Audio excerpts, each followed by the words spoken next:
నెల్లూరు జిల్లా ఆత్మకూరులో మంత్రి ఆనం రామనారాయణ రెడ్డి 34 లక్షలతో నిర్మించిన సిమెంట్ రోడ్లు డ్రైన్లను ప్రారంభించారు. అనంతరం ఇంటింటికి కూటమి ప్రభుత్వ సంక్షేమ విజయాలు కార్యక్రమంలో పాల్గొన్నారు. రెండేళ్ల పాలనలో అభివృద్ధి సంక్షేమాన్ని సమాంతరంగా ముందుకు తీసుకువెళ్తామని తెలిపారు. ఆలయాల అభివృద్ధికి నిధులు, రైతులకు అన్నదాత సుఖీభవ, విద్యార్థులకు తల్లికి వందనం పథకాల అమలుతో పాటు త్రాగునీటి సమస్యకు శాశ్వత పరిష్కారం కోసం చర్యలు తీసుకుంటున్నామని వెల్లడించారు.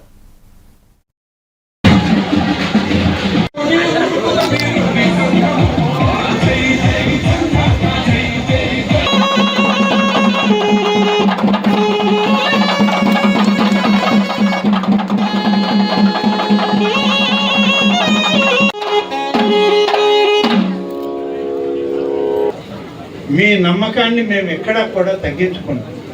మీ విశ్వాసానికి తగ్గట్టుగా ఈరోజు ఈ ప్రభుత్వం పనిచేస్తుంది.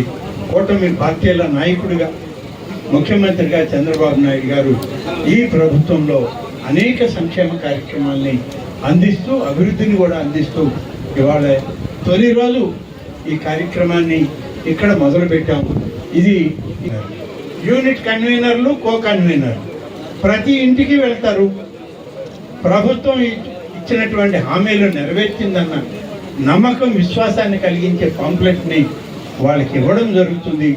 ఈ విధంగా 45 రోజుల పాటు ఈ కార్యంగా మొదలుపెట్టిన ఈ కార్యక్రమం ఇంకా కూడా మరింత రెట్టింపు ఉత్సాహంతో Telugu Desam party, Bharatiya Janata party, Janasena party కార్యకర్తలు, నాయకులు మరింత ఉత్సాహంగా ఈ యొక్క కార్యక్రమాన్ని ముందుకు తీసుకుపోవాలని చెప్పి తీసుకుపోయే కార్యక్రమానికి ఈరోజు శ్రీకారం చుట్టామని, ఇది 175 నియోజకవర్గాల్లో రాష్ట్రం అంతా కూడా పనిజరుగుతుంది.